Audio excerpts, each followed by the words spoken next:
Okay, so our video starts. Well, we have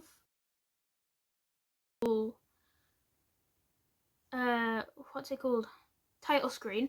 We have a title screen, which is not going to be included in the actual film, I don't think. So it's just like I got fonts, I put them there. It's not very well thought through. The clock in the background is 11 o'clock because that was the plan we had, that everybody was going to start in an hour and ours was 11 o'clock. Everything's black and white. There are some things in the background. They're mainly to give like a sort of hint of the character's sort of personality. There's this tiny little jar thing. It's from a doll's house, but it sort of gives like a hoarder artist sort of vibe, which is what we wanted to go for.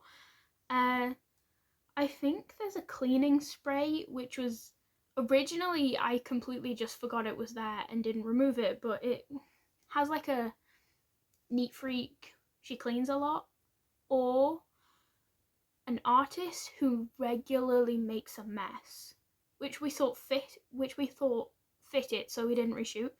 And there's a picture frame in the side that it just shows like she has pictures because it felt empty without it.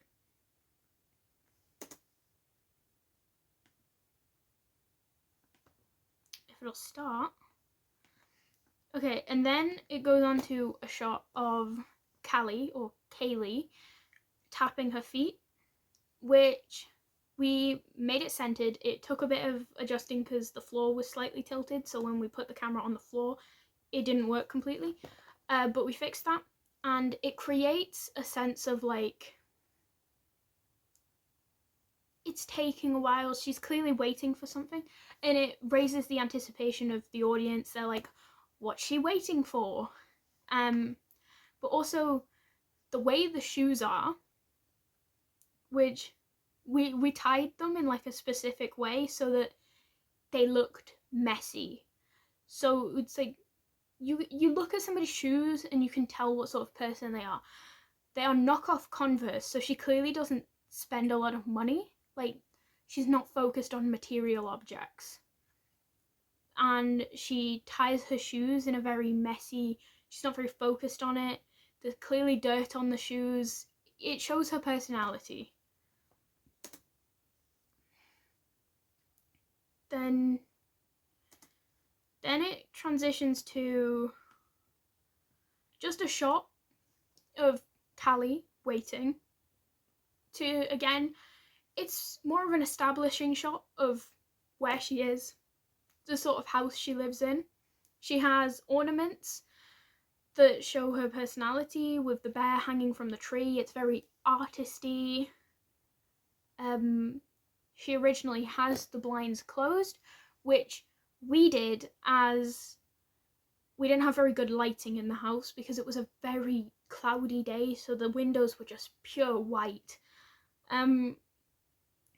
So we closed the blind to sort of figure that out, but also it shows like, it's just, she doesn't keep the windows open. She might be paranoid. It might be that sort of situation. That was our fault, but we didn't plan that far ahead. We hadn't been to the place we were shooting previously. And then we have a close-up shot of Callie's eyes. There is a slight mistake in the fact that the window is open in the corner. We didn't reshoot because we didn't notice in the moment, and because so much focus is put on Callie's face for such a small amount of time, it didn't ultimately have that much of an effect. And then, because all of the focus is pulled to her eyes, which is what we wanted. We wanted to show how much this character is focusing on the clock and time itself. With the way that her whole face shifts, it's like she is ultimately very focused on the time and how fast it is going. And then it shifts over to a clock, which has only gone like a minute, so it shows that she's getting impatient. It's barely been a minute since the last time she saw a clock. She's impatient is what we're showing. Then it shifts back to her, that establishing shot again. She's just messing around with her fingers. Actually, the funny thing about this footage is most of the waiting footage, I didn't inform the actor that I was shooting. We just told the actor we were going to shoot. Some of it we did with the proper clapperboard, but most of the most realistic moments we had was actually just the actor waiting for directions, whilst we were discussing what we were going to be doing. So I did have to completely replace the audio. It's from different clips. We shot some of the audio different times to when the actual shot is, because it is actually just the actual actor waiting. But I thought it fit more because it was more realistic, because when you go up to somebody and you're like, wait, they're not going to, it's not going to be how they actually wait, it's going to be how they think a person waits, so it's not going to be as realistic as it could be. Then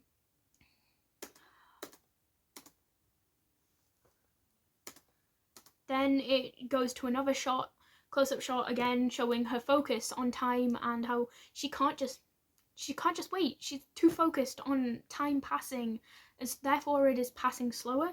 It shows a watch, which getting that watch from her face to the watch to focus properly was quite difficult, so the shot is a bit janky. It goes like, which is not what we originally planned, but I like the shot. The way the watch is on backwards, which I didn't realise, but also that is the actual way that actor wears a watch. He does wear it backwards, so it doesn't make sense. The watch doesn't actually work, but it's shown for such a little amount of time that it doesn't have that much of an effect. It doesn't really show. It just shows that time has barely passed. Yeah, actually I don't think time has passed from the watch to the last clock we saw. I didn't actually check that. I completely forgot I was supposed to check what the time on the watches say, but they are correct. It then goes back to that establishing shot, just creating again. Not much has changed. He is just so impatient. This waiting is taking forever, but it's not actually that long. It's barely been 2 minutes. The next shot of the clock, it's been 5 minutes, I think. Yeah, 5 minutes. That watch might actually be wrong.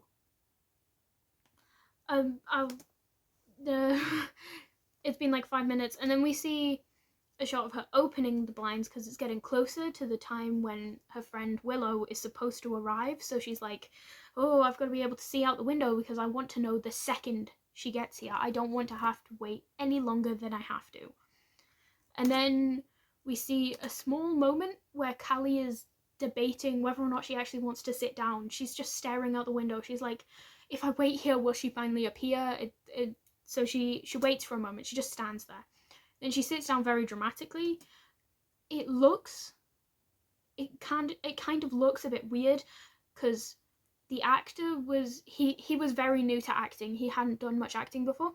So when we just told him to sit down dramatically, that's what he did. We did not have the time to get more reshoots than we needed that particular time. So it was just the way things went. And then in the next shot, it's from a different angle, an angle where you can actually see Willow approaching out the window. You can see her approaching out the corner of the window down here. She is momentarily blocked by the ornament, which was not intentional to say, but it was like when she's blocked out of view, it's like, but then she comes back. We also added in that the actor that the character had taken off her cardigan because she was so bored. She was just trying to find things to do, so she just took off her cardigan and laid it there. And then she quickly rushes up. She brushes off her clothes to try and get as presentable as possible, picks up her cardigan. Everything's now in colour because it's like, wow, colour. It's like she's finally woken up. She's like, oh my god, she's finally here. Time is going at normal speed again. Then we have an establishing shot of them walking up to Warwick Bazaar. It was more just to show like where they were. Originally we were going to have a transition there, but with the very limited time we had filming that day, and one of the actors was a bit afraid to be seen in public at that time with the clothes she was wearing. She didn't want to get stared at. So we ultimately did not do that transition, but we still used the shot. It's an establishing shot just showing that they're walking into a shop, and it made for a good transition. In the corner, however, you can see our bags and equipment. We had put them down and completely forgotten that they were going to be seen in the footage. Then when we were looking over it, we didn't see them. We were too focused on the actors and how they were acting because we had to reshoot this a couple times to get it correct. We forgot that our bags were there. Ultimately, we left them because the Warwick Bazaar is like, it's so busy with like what's going on visually wise. It doesn't affect the footage and the scene too much for the bags to be there. Although if I had the time to go out and do reshoots, because we cannot get both these actors at the same time to do reshoots, I would remove those. And then we switch to a shot of them walking up the stairs in Warwick Bazaar. Again, it was just to show a bit of their personality, show them just having fun together.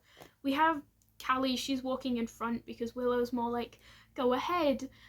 And the way that they look around, like Callie's very focused on just going ahead. She's very single-minded.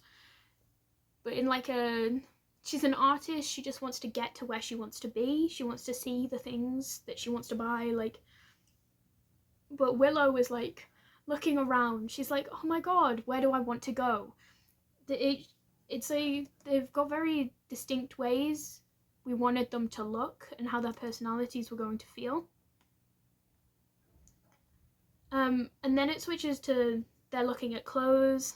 Again, Callie's like, she's got where she wants to be. She's looking through it. Willow's like trying on a hat. She's like, oh my god, look at me. Should I buy this? And Callie's very like, I'm looking for something. Like, it's major differences, but we wanted to show them getting along despite their differences. And then after that, there's a shot of them through, you can see them through the coat hangers. Originally, we weren't planning on doing this, but the director, Mia, or it might have been Katie actually, I think it was Mia. She was looking around. She was like, what shots can we do for this? And so she's kind of just like looking at the skirts and she's like, I've got a great idea. And so we do it, and it actually turned out really great. I didn't have the time because we had it needed to be this long and we had footage that we wanted to get in. But originally that scene was supposed to be longer. It was supposed to be them looking around. They interact with each other slightly and then they walk off. But we just had a short scene. They're not the focus. It's the skirts and the clothes are the focus to show what they're focusing on basically. And it creates a sort of montage vibe because that's what we wanted. We wanted to show the happy moments in a montage. And then we had a very, very short 1 second scene of, again, Willow's trying on a hat. Callie's in the background. It's shot into a mirror, so we're not actually seeing them, we're seeing their reflections. This is what we see. We're just seeing reflections. Again, to add to the more montagey vibe, it's very short, you barely see it. And then this scene is actually, it's one of the important ones. We had Willow in the corner looking at something, like, it's a crow with a skull. It was just something on the shelf. We were like, we want you to be looking at this to give contrast to what Callie's looking at. To again try and contrast their personalities to show the way that they are nothing alike, but also they work so well together. Callie is actually picking up a calendar that our producer had bought earlier that week. It just had inspirational quotes on it. It didn't really matter. It was colourful was our point. And it was from Card Factory, I think? Or somewhere similar. Poundland, maybe. Is there a Poundland? I can't remember where it's from. But it was not from Warwick Bazaar originally. We had bought it before. And it was the calendar that is used throughout the rest of the film, where you see Callie crossing off different things. We don't actually get to see any of the quotes because we couldn't hang it up like that. But they're like talking about what they're going to buy. It's like, clearly Callie has found what she wanted. Willow she's still like, do I want this? What sort of thing should I buy? Like, again, contrasting personalities. They're nothing alike, but also they're a lot alike. And then it switches straight to the calendar shots, which our actor for Callie, he doesn't have a lot of like fine motor control. He struggles with holding pens and writing, so we tried to work around that as best as possible. But with the angle that our director wanted to shoot the calendar from, it made it very difficult for him to write effectively and hold a pen. So the crosses we see they're very like wonky. He has trouble, but and the place we shot them was Mia's grandparents' house, which is used in a later scene, and it's the place he was sitting in the beginning. But it didn't have very good lighting in this area, but there was nowhere else we could put the calendar without really disrupting the way that this house was set out. We moved around a lot of decorations, and we did not want to move anything that we could not easily put back. So we had to put this here, and the lighting was horrible. We did not have any extra lights because we were already carrying too much stuff as it was. And we were traveling in a very small car, so we did what we could. The next shot it's the start of the scenes showing Callie getting ready for a tea party. Again, the scene where he is setting out the mats is actually just the actor's own perfectionism affecting the way that he is putting them out. He is very distinct about everything he does. There was a mirror behind the table. It was not centered. It was slightly to the side, left, right, slightly to the left, I think, which it creates a very like disorganized, one-sided look. We couldn't move the mirror, and actually we were very happy when we discovered it wasn't in the center, because that would have made using the camera quite a lot more difficult than it already was, because we had to stand really to the side to not be caught in this mirror by the camera. But it created another like looking at your own reflection sort of feel. He was having fun, just placing everything. The table mat, actually, we did not know about what table mat we were going to have, but the fact that it is straight lines further feeds into the whole idea of the perfectionism, because it makes it a lot easier to set things out. And then we had the scene where he is opening a cupboard to get cups out, which we had a lot of trouble shooting this scene, and you can see in the start of the clip he is smiling, We did not notice that at first, and we were just so tired because these were some of the last shots we took. But he grabs past the camera and then he gets the teapot. We tried to cut on movement as much as possible to make it seem like it was going really fast, but also really slowly, like he was doing so much. And then 2 different shots. Oh no, and then transition between his clothing. We didn't know exactly how to transition between those shots, but we wanted to make it seem very like dynamic. And then he places the teapot down again. That was his own adjusting, but it worked so well. We really tried to build these characters off of what our actors were doing. We wanted our actors to very method act, so we tried to do as much as we could to make that possible. He then places down the cupcake stand, which we didn't get cupcakes originally. Cheese sandwich, we were originally going to have him placing both of them, but by this point it was way after like lunch, breakfast.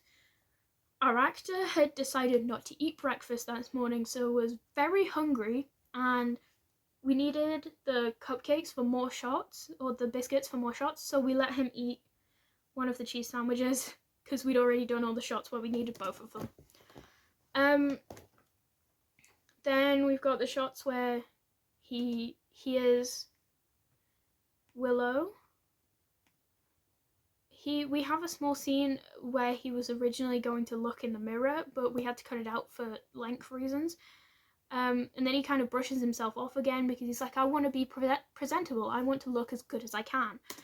And then they arrive, they sit down. Then it's straight onto them pouring the tea, which this is not the final version. We did make some edits after we showed this to some people. So we zoomed in a bit so that you can't see in the end. Right about here, you can see him very clearly looking at the camera. We fixed that, don't worry. And then Willow grabs the tea, and then we wanted to zoom in a bit, which that clips out of focus, but it gives it a sort of dreamy look, so I kept it in. It was supposed to be in focus, but I accidentally focused on the cupcake stand instead. And then we did a little time lapse of them grabbing little cakes and stuff, just to give it a more like, there's a lot going on. They've been here for a while. And then again, we had the scene of them eating the biscuits together to further show like how they are in everyday life, because you don't really think about it, but everybody eats biscuits differently. Like Callie's very like just but Willow's a lot more polite. She's like thinking about it more. Callie's very just like, eat the biscuit. Which is, it's kind of contrasting to the behavior that we've shown of them already, but when you think about it, like somebody who's more focused on like, they're more straightforward in life, they want to get everything done as quickly as they can, is not thinking about, they don't want to eat slowly. But Willow, on the other hand, she's very like, she thinks about how she presents herself a lot more than Callie does. And this was shown through them eating the biscuits, like, and then there's another calendar, again, cross off. We would have done that better if I'd thought about that ahead of time, but because of the last minute actor change, I didn't think about how difficult it would have been for him to do the grosses. Then this scene in the cafe, we did it so that he was in the corner to make it seem very claustrophobic. Like he's like shut in. He can't escape this. He's stuck in this loneliness of this never-ending boredom and waiting for somebody. And there's a slight change in angle because we wanted to show the passing of time, and really when you're sitting in a cafe you don't move much. So we did a slight change. I would have done that differently. It looks a bit like just janky switch back switch. I would have done that differently, but we didn't have time to reshoot. We wanted to get out of this place as quickly as we could because we were disturbing customers by being there, and we didn't want to cause any damage to this establishment, the Archers business. And we were taking up a couple tables because it's a very small cafe.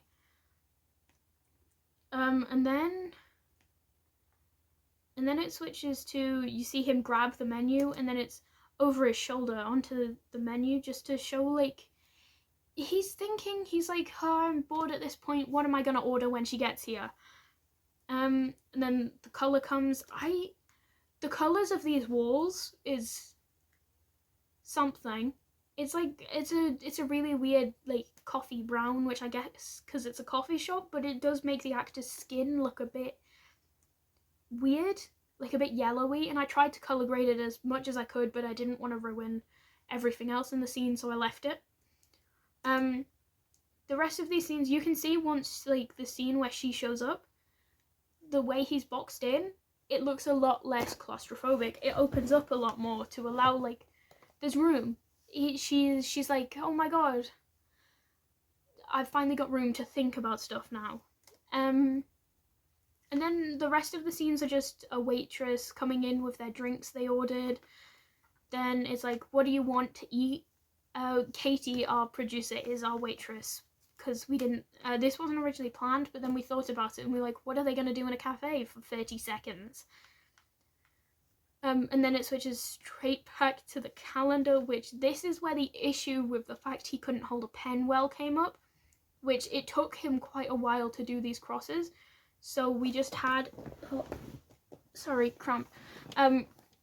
we just had our director come in, and she did the rest of the crosses on this month, which, it doesn't look great because there's a consistency issue with the crosses, and it creates a sort of, like, disconnect between these days, which is not what we planned.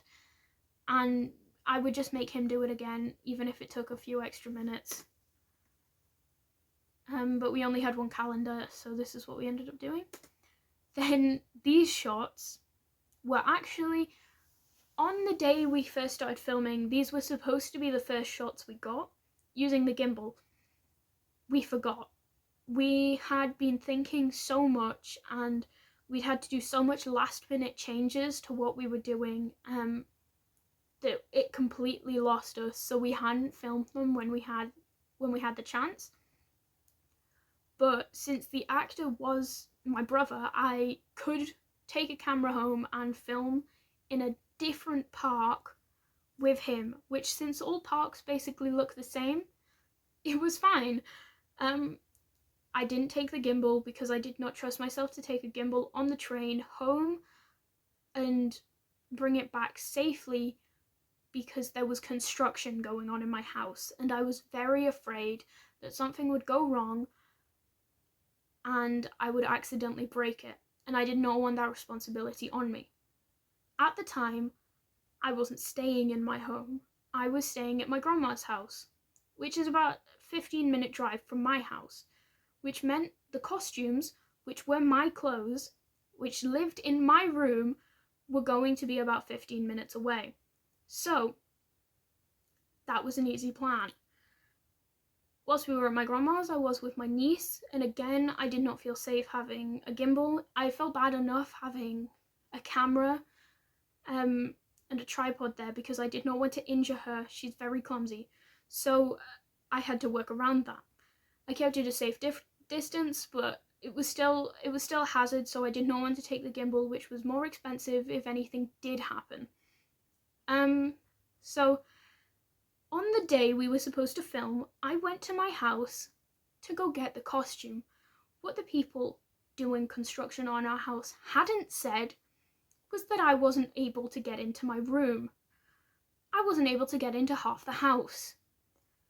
They'd blocked off all the doors, so I was unable to get the costumes.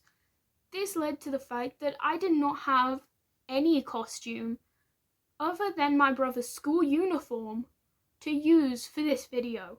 We had already shot the half with the other actor, and we could not reshoot those with a different costume.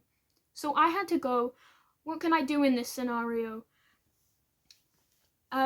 So we ended up trying to get as many shots as we could with only his head in shot. We got quite a few. There's ones of him walking. I didn't have the gimbal, so I was just holding a tripod like this, walking along. It's it's very unstable. It's wobbling. It's obviously not filmed using a gimbal, but it creates a sort of it's in slow motion.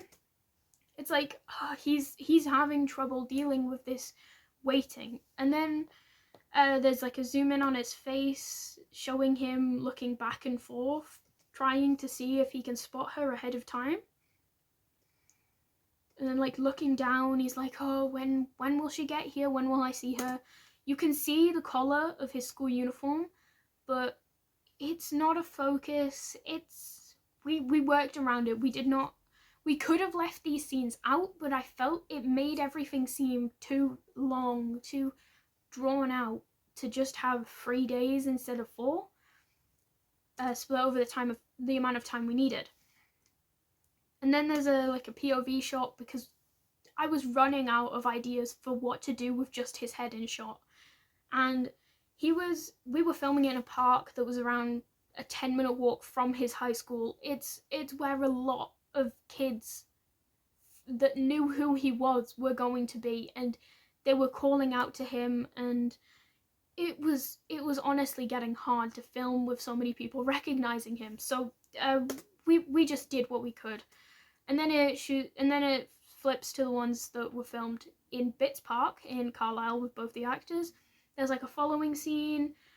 We just wanted to show like the sudden change she feels, like the attitude change. And then it's like very quick changes in where the camera is, like changes in what's it called? Camera angle. Changes in camera angle. Because it creates more of a like sped up feel than if we just had a camera pointed at them whilst they were going, yeah, how was your day? Oh, it was great. Obviously there's no audio, so you can't see them talking. You can just see their mouths moving, you can't hear them. So the fast changes in camera angle created like a very it's going fast. And then back to the calendar, we wanted it to flip over, which I really like this shot, and then it again crosses do that differently. And then is my favorite part. It's a time lapse, but if you look at the time lapse closely, it is only the bits of the film that are in color. Because when you look back at moments in your life you spend with other people, you can barely remember the parts where you were sitting waiting for them. All you can remember is the actual fun you had with them in the end of it, which is what we wanted to show with this film. We wanted to show that no matter how long the waiting feels like, it's barely part of your life when you're older. You're not remembering the moments you had to sit checking the clock every 10 minutes. You're not remembering the parts where you had to walk to meet the person. You're remembering the moments you shared with that person. You're remembering the funny moments when you tried on hats in shops. You're remembering the moments when you had nice conversations in a park. We wanted to show that, which I think this film did quite effectively. There's a lot of it I would change if I was to do it over again, but overall I really like the way the film came out, the way I think we effectively showed our message that we had. And then it ends, he's still flipping through it. It's like, what will the months ahead bring me? And then it fades to black, and we made some funny credits. Alexander, that's our Callie actor. He's my brother. He is a he, in case anybody was wondering. He just has really long hair and is okay with wearing dresses. He was our last minute actor change that we had to do. It was the night before, around 7-8 o'clock. Katie messaged me and she was like, our actress said she doesn't want to do it anymore. And I had like a mental breakdown. I was like, no, how are we going to get enough actor in a day? We had no more auditions. We only got 2 people to audition and we were planning on using them both. And then my mum, she like sees me and she's like, you have a brother, take him. And so we ended up using him. With the like genre of film we had, it's like a slice of life, teenage sort of film. I thought if there was credits, because the credits will not be in the actual film, this is just for like our YouTube film. I was like, they always put funny clips of the actors over the credits. So that's what I did. I've got a video of my little brother scoffing a cheese sandwich. I never got to asking the other actor if she was okay with this, so I just put a cute little moment that she had. And then we had a lot of shots where Mia, our director, ended up in the background, just ominously, just like staring when we hadn't properly. It was like when we were doing like a rehearsal shot of like what we wanted, and we hadn't quite gotten where the limits of the camera were. So I was either going to do one of those shots, but none of them were long enough because we noticed in like a second and then turned the camera off. And then I remembered that she was the one doing the clapperboard, so we got a bunch of clips of her just doing the clapperboard, and then that became her thing. And it's like, it's cute. I like it. It doesn't show her personality, but it kind of like, it has a vibe to it. And then surprisingly, we didn't have like any footage of Katie, like anywhere. There's no like silly footage from like even past films. So we just got one of the test shots we'd done, and then there's me in a cupboard. Since I'm the camera operator, I was the one who had to put the camera there, like press play, and then close the cupboard, which is what I did. And then it created like a cute little, like it closes and then it fades to black. And we put a special thanks to Warwick Bazaar, the Archers, and Mia's grandparents for letting us film there, because we really wanted to show that we did appreciate the effort. But overall, I'm happy with the film. Like, it's not the best work. Like, I don't think it would win any awards, but I'm happy with it. It's a student film. It's not a film. It's a student film, but it's got a message, and I think we conveyed it well. Showing like good like we had a message and we followed it, and I'm happy with the way that we did that. So